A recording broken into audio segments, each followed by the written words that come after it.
ఈరోజు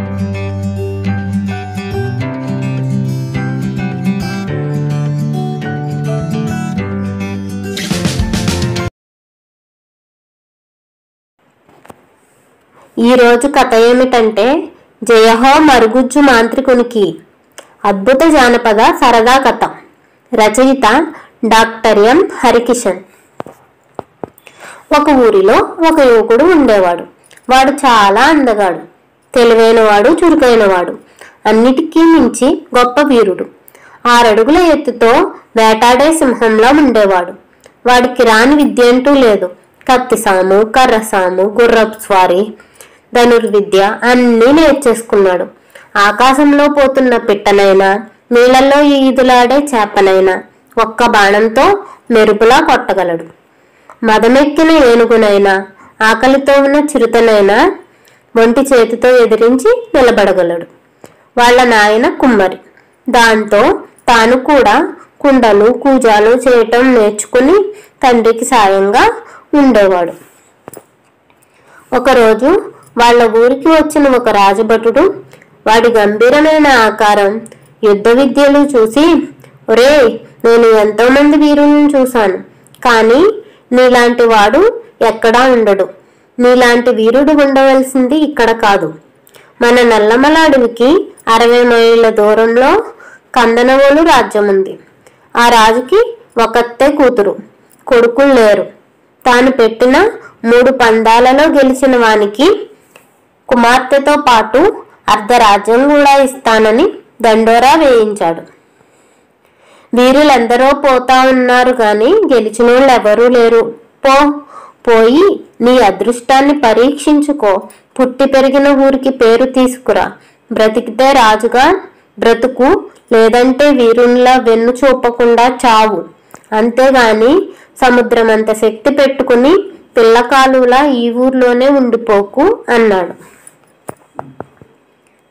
దాంతో ఆ యువకుడు తర్వాత రోజు అమ్మా నాన్నల కాళ్ళు మొక్కి, అమ్మా, నెత్తిన కుండలు పెట్టుకుని వీధి వీధి తిరిగి అమ్మే నీవు ఇదే వీధుల్లో బంగారు పల్లకీలో కాలు మీద కాలేసుకుని తిరిగే రోజు త్వరలోనే తెస్తా, చూస్తూ ఉండు అంటూ వాళ్ళ ఆశీర్వాదం తీసుకుని గుర్రం ఎక్కి ఆయుధాలతో బయలుదేరాడు.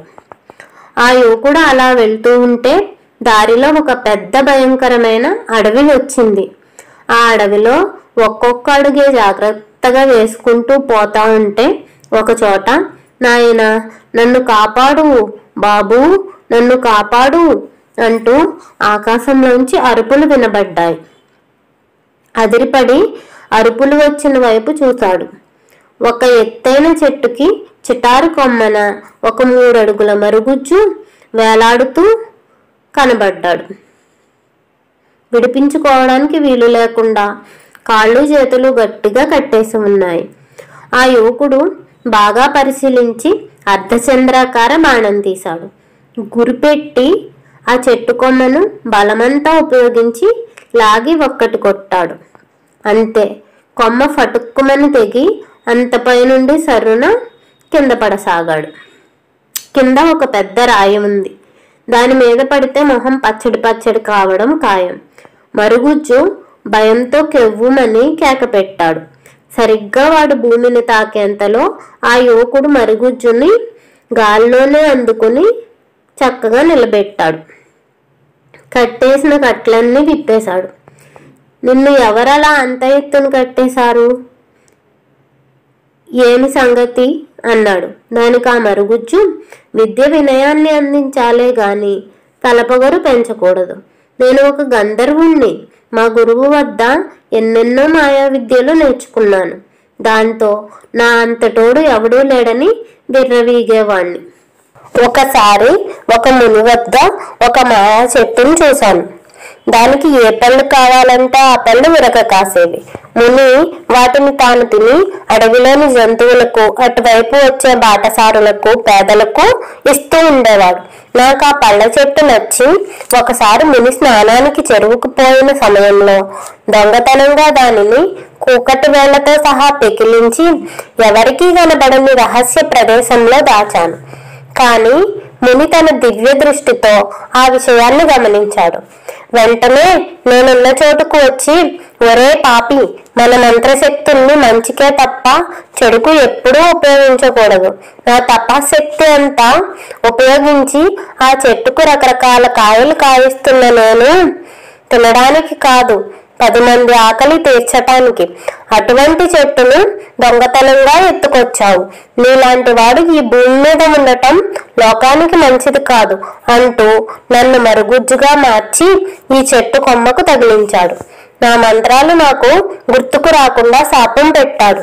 ముని కాళ్ళ మీద పడి కనికరించమని కళ్ళ నీళ్లు పెట్టుకుంటే చివరకు జాలిపడి చేసిన తప్పుకు శిక్ష అనుభవించవలసిందే.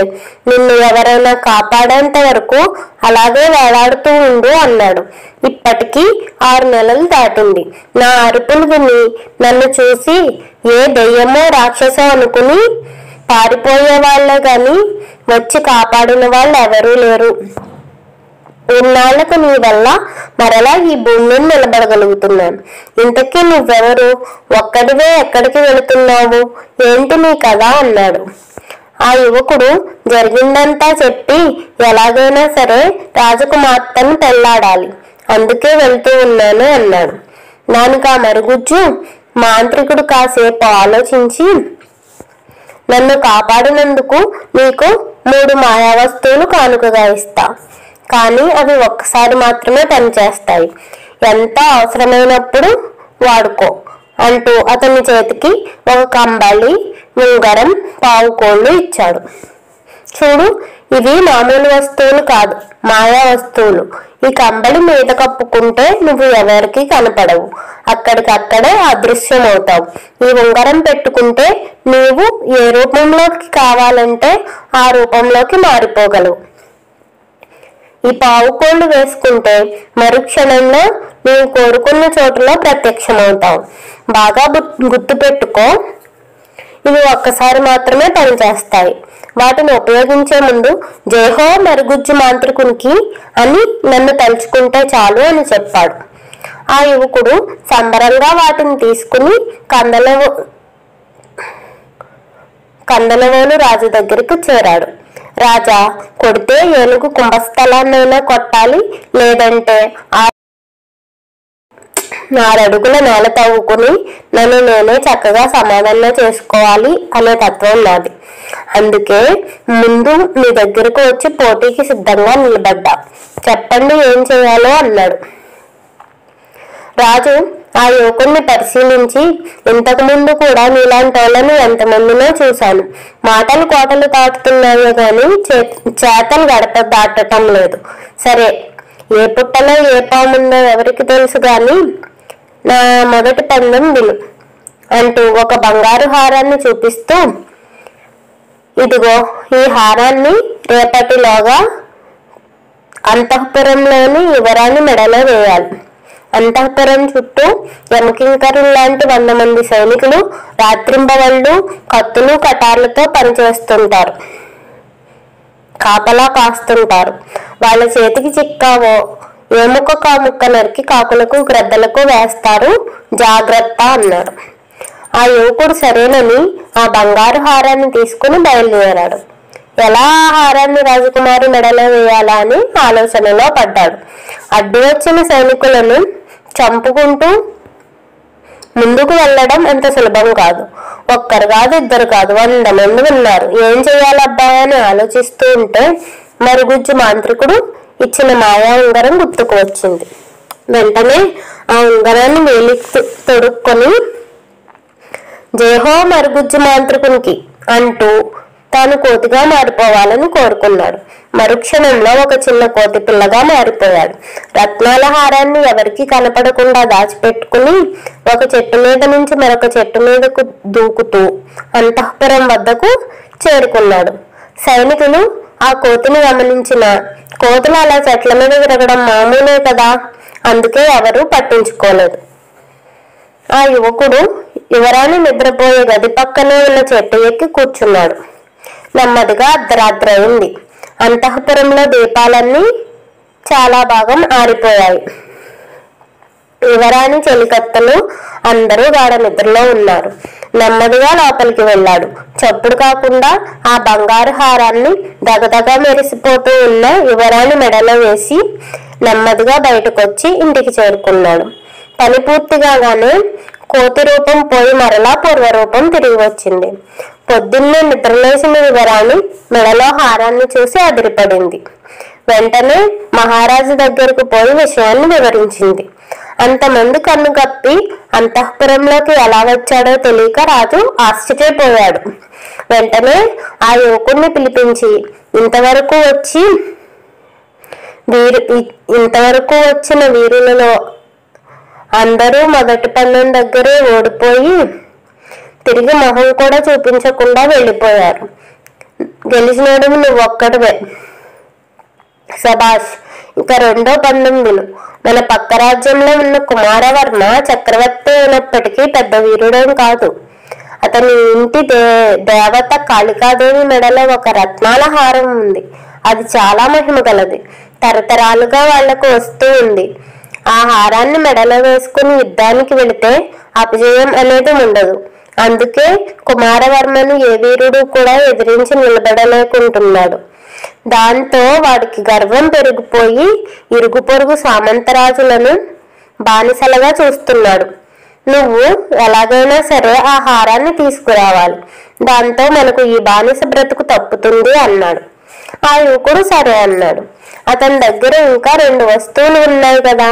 బాగా ఆలోచించి మాయా కంబళి తీసుకుని పక్క రాజ్యానికి వెళ్ళాడు. అర్ధరాత్రి కాగానే దాన్ని కప్పుకొని జయహో మరుగుజ్జు మాంత్రికునికి అంటూ మాయం కావాలని కోరుకున్నాడు. మరుక్షణమే ఎవ్వరికీ కనిపించకుండా మాయమయ్యాడు. నెమ్మదిగా రాజు ఉండే భవనంలోకి చేరి కాళికాదేవి విగ్రహం వద్దకు చేరుకున్నాడు. దేవికి మొక్కి ఆమె మెడలో ఉన్న హారాన్ని తీసుకుని చొక్కాలో భద్రపరుచుకున్నాడు. భవనం బయటకు వచ్చి సిద్ధంగా ఉన్న ఒక గుర్రాన్ని ఎక్కి వేగంగా నగరం బయటకు వచ్చాడు. మరుసటి రోజు కన్ననోడు రాజును చేరుకుని, ఇదిగో మహారాజా, మీరు కోరుకున్న విజయహారం. ఇకపై చుట్టుపక్కల ఉన్న రాజ్యాలన్నీ మీకు సామంతులుగా మారవలసిందే అన్నాడు. రాజు ఆ రత్నాల హారాన్ని చూసి చాలా సంబరపడ్డాడు. శభాష్ వీరా, శభాష్, నీలాంటి వీరుల్ని ఇంతవరకు ఎప్పుడు ఎక్కడా చూడలేదు. ఇక చిట్ట చివరిది 3వది చెబుతాను. ఇందులో గనుక గెలిస్తే యువరాణితో పాటు సగం రాజ్యము దక్కుతుంది అన్నాడు. దానికి ఆ యువకుడు చిరునవ్వుతో, చెప్పండి మహారాజా, ఖచ్చితంగా విజయం సాధించి మీ అమ్మాయి చేయి పట్టుకుని మీతో కాళ్ళు కడిగించుకుంటాను అన్నాడు. ఇక్కడికి 100 మైళ్ళ దూరంలో ఒక భీకరమైన అడవి ఉంది. అందులో ఒక భయంకరమైన దొంగల ముఠా ఉంది. వాళ్ళు అనేక రాజ్యాల మీద పడి దోచుకున్న సంపదంతా ఆ అడవిలో దాచిపెట్టారు. దాన్ని కనిపెట్టడం ఎవరి తరమూ కావటం లేదు. మనం అడవిలోకి సైన్యాన్ని పంపితే వాళ్ళు చెట్ల చాటున గుట్ల చాటున దాక్కొని దాడి చేస్తున్నారు. ఒక్కొక్కడు 100 మందిని చంపేస్తున్నారు. దాంతో ఎవరు ధైర్యం చేసి అటువైపు వెళ్ళటం లేదు. గత 4 సంవత్సరాలుగా మన రాజ్యం కరువు బారిన పడి విలవిల్లాడుతుంది. వానలు లేవు, పంటలు లేవు, పైసలు లేవు, పనులు లేవు.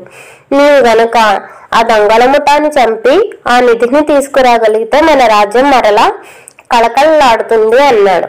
ఆ యువకుడు సరే అని తల ఊపి ఇంటికి వెళ్ళిపోయాడు. ఇంతవరకు మాయలు మంత్రాలతో 2 పోటీలు గెలిచాడు. ఇక 3వ పోటీలో తన వీరత్వం చూపించాల్సిన సమయం దగ్గర పడింది. కవచం ధరించి చేత కత్తి పట్టుకుని మాయాపావుకోలు తొడుక్కున్నాడు.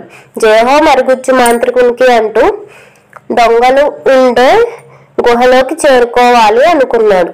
అంతే, కళ్ళు మూసి తెరిచేంతలోగా ఆ దొంగలు గుహలో ప్రత్యక్షమయ్యాడు. గుహ లోపల ఎక్కడ చూసినా రత్నాలు, వజ్రాలు, మణులు, మాణిక్యాలు లెక్కలేనన్ని ఉన్నాయి. వాటిని ఆశ్చర్యంతో చూస్తూ నడుస్తుంటే పొరపాటున ఒక పెద్ద జాడీకి చేయి తగిలింది. అంతే, అందులోని బంగారు నాణాలన్నీ గలగలా గలగలా కింద పడుతూ పెద్ద చప్పుడు చేశాయి. ఆ చప్పుడు విన్న దొంగలు అదిరిపడ్డారు. ఎవర్రా గుహలోకి వచ్చింది? ఎంత ధైర్యం అంటూ కత్తులు తీసుకుని వచ్చారు. కానీ వచ్చింది అలాంటి అలాటప్ప పిల్లాడు కాదు కదా.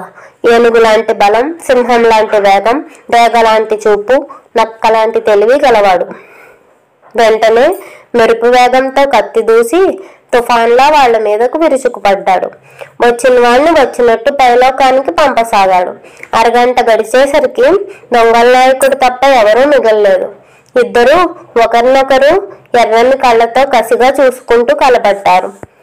2 మదగజాలు ఢీకొట్టినట్టున్నది పరిస్థితి. ఇద్దరికీ కత్తిఘాట్లు పడుతున్నాయి. శరీరం రక్తంతో తడిచి ఎరుపెక్కసాగింది. ఎవరూ వెనక్కి తగ్గటం లేదు. ఢీ అంటే ఢీ అంటూ, సై అంటే సై అంటూ తలపడుతున్నారు. ఆఖరికి ఆ గజదొంగ మెడ ఆ యువకుని చేతికి చిక్కింది. దొరికిన అవకాశాన్ని అతడు వదిలిపెట్టలేదు. బలమంతా ఉపయోగించి బిగించి ఉడుంపట్టు పట్టాడు.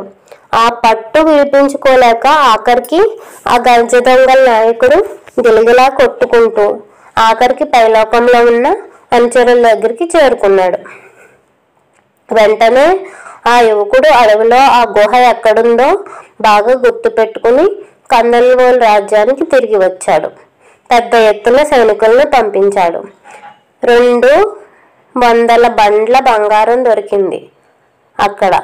దానికి మహారాజు చాలా సంబరపడి చెప్పిన మాట ప్రకారం తన కూతుర్నిచ్చి పెళ్లి చేయడమే కాక తన తర్వాత మహారాజుగా ప్రకటించాడు. ఈ కథ కనుక మీకు నచ్చినట్లయితే లైక్ చేసి, షేర్ చేసి, సబ్స్క్రైబ్ చేసి, కామెంట్ చేయండి. Thank you.